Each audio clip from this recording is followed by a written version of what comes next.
हरतालिका तीज व्रत की पौराणिक कथा पढ़ने व सुनने वालों की होती है मनोकामना पूरी। 18 सितंबर दिन सोमवार को हरतालिका तीज का व्रत किया जाता है। यह पर्व हर वर्ष भाद्रपद माह के शुक्ल पक्ष तृतीया तिथि को मनाते हैं। इस व्रत के करने से भगवान शिव और माता पार्वती का आशीर्वाद प्राप्त होता है और जीवन के सभी कष्ट दूर होते हैं। हरतालिका तीज का पर्व भगवान शिव और माता पार्वती के अटूट रिश्तों को ध्यान में रखकर किया जाता है। इस दिन महिलाएं 16 श्रृंगार करके पूजा अर्चना करती हैं और अखंड सौभाग्य का आशीर्वाद प्राप्त करती हैं और साथ ही फिर हरतालिका तीज की कथा सुनती हैं। हरतालिका तीज के कथा सुनने व पढ़ने मात्र से भगवान शिव और माता पार्वती का आशीर्वाद प्राप्त होता है और सुख शांति और समृद्धि में वृद्धि होती है। यह कथा बहुत पवित्र मानी जाती है, इसलिए इस दिन हरतालिका तीज की कथा अवश्य सुननी व पढ़नी चाहिए। हरतालिका तीज की कथा जिनके दिव्य केशों पर आँख के फूलों की माला शोभा देती है और जिन भगवान शंकर के मस्तक पर चंदर और गले में मुंडों की माला पड़ी हुई है, जो माता पार्वती दिव्य वस्त्रों से तथा भगवान शंकर दिगंबर वेश धारण किए हुए हैं, उन दोनों भगवानी शंकर को नमस्कार करता हूँ। कैलाश पर्वत के सुंदर शिखर पर माता पार्वती जी ने महादेव जी से पूछा, हे महेश्वर, मुझसे आप वह गुप्त से गुप्त बातें बताइए जो सभी के लिए सरल और महान फल देने वाली है। हे नाथ, यदि आप मुझसे प्रसन्न हैं तो आप मुझे दर्शन दे। हे जगन्नाथ, आप आदि मध्य और अंत रहित हैं, आपकी माया का कोई पार नहीं है। आपको मैंने किस भांति प्राप्त किया है, कौन से व्रत तप या दान के पुण्य फल से आप मुझको वर रूप में मिले। महादेव जी बोले, हे देवी, मैं आपके सामने उस व्रत के बारे में कहता हूँ जो परम गुप्त है। जैसे तारागणों में चंद्रमा और ग्रहों में सूर्य, वर्णों में ब्राह्मण, देवताओं में गंगा, पुराणों में महाभारत, वेदों में साम और इंद्रियों में मन श्रेष्ठ है, वैसे ही पुराण और वेद इस सब में इसका वर्णन आया है। इसके प्रभाव से तुमको मेरा आधा आसन प्राप्त हुआ है। हे प्रिय, उसी का मैं तुमसे वर्णन करता हूँ, सुनो।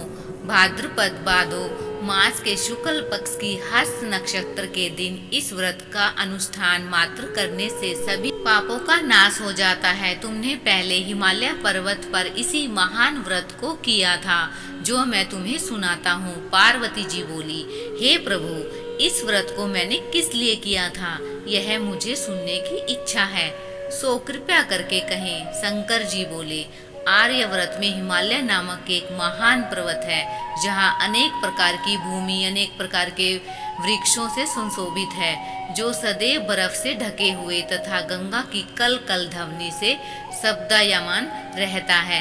हे पार्वती जी, तुमने बालक्य काल में उसी स्थान पर परम तप किया था और 12 वर्ष तक के महीने में जल में रहकर तथा बैसाख मास में अग्नि में प्रवेश करके तप किया। सावन के महीने में बाहर खुले में निवास कर अन्न त्याग कर तप करती रही। तुम्हारे उस कष्ट को देखकर तुम्हारे पिता को बड़ी चिंता हुई।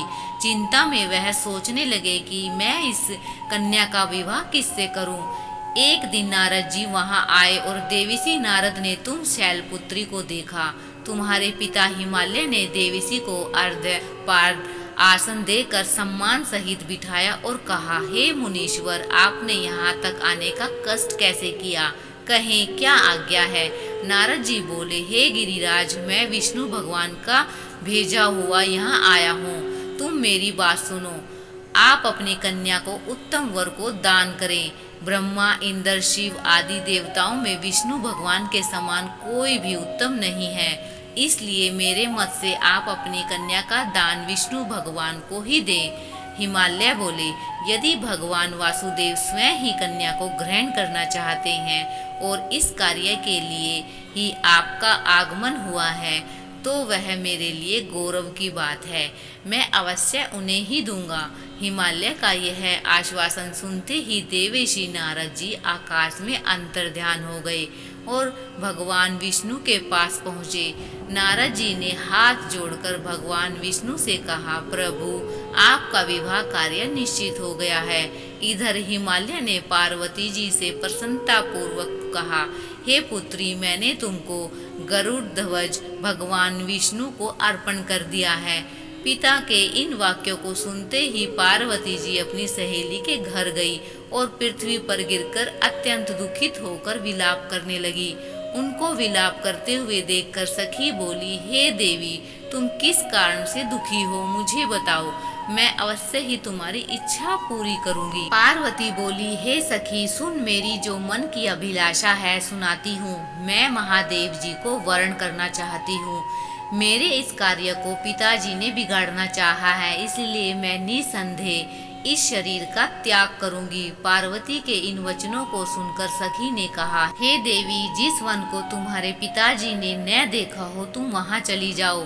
तब देवी पार्वती अपनी सखी का यह वचन सुन ऐसे ही वन को चली गई।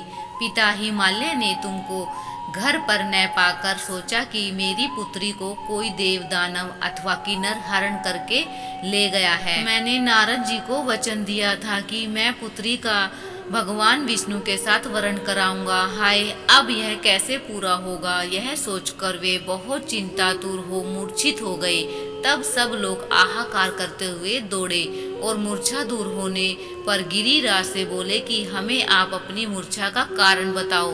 हिमालय बोले, मेरे दुख का कारण यह है कि मेरी रतन रूपी कन्या को कोई हरण कर ले गया, या सर्प ने काट लिया, या किसी सिंह ने मार डाला।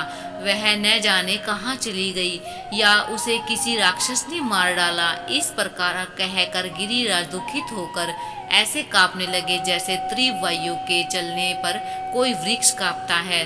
तब पश्चात, हे पार्वती, तुम्हें गिरिराज साथियों सहित घने जंगल में ढूंढने निकले।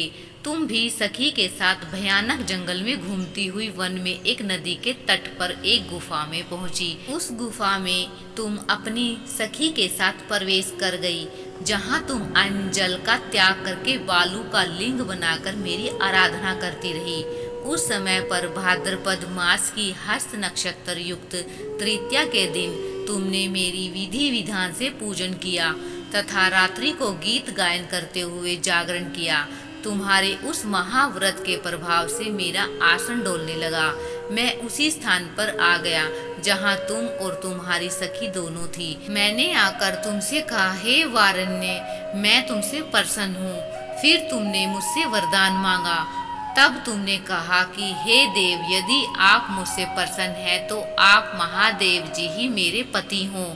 मैं तथास्तु ऐसा कहकर कैलाश पर्वत को चला गया और तुमने प्रभात होते ही मेरी उस बालू की प्रतिमा को नदी में विसर्जित कर दिया। हे सुबह, तुमने वहां अपनी सखी सहित व्रत का पारायण किया। इतने में तुम्हारे पिता हिमवाहन भी तुम्हें ढूंढते ढूंढते उसी घने वन में आ पहुँचे। उस समय उन्होंने नदी के तट पर दो कन्याओं को देखा तो ये तुम्हारे पास आ गए, तुम्हें हृदय से लगाकर रोने लगे। बोले, बेटी, तुम इस सिंह व्याघ्र आदि युक्त घने जंगल में क्यों चली आई?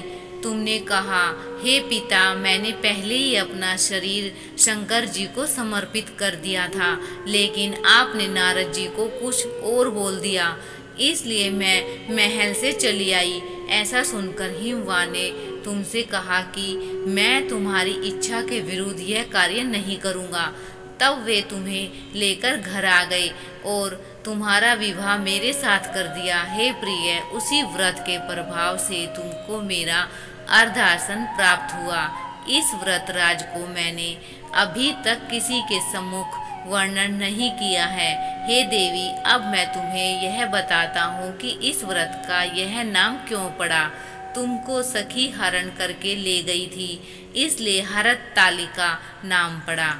पार्वती जी बोली, हे स्वामी, आपने इस व्रत राज का नाम तो बता दिया, लेकिन मुझे इसकी विधि और फल भी बताइए कि इसके करने से किस फल की प्राप्ति होती है। तब भगवान शंकर जी बोले, सौभाग्य की इच्छा रखने वाली महिलाओं को यह व्रत पूरे विधि विधान के साथ करना चाहिए।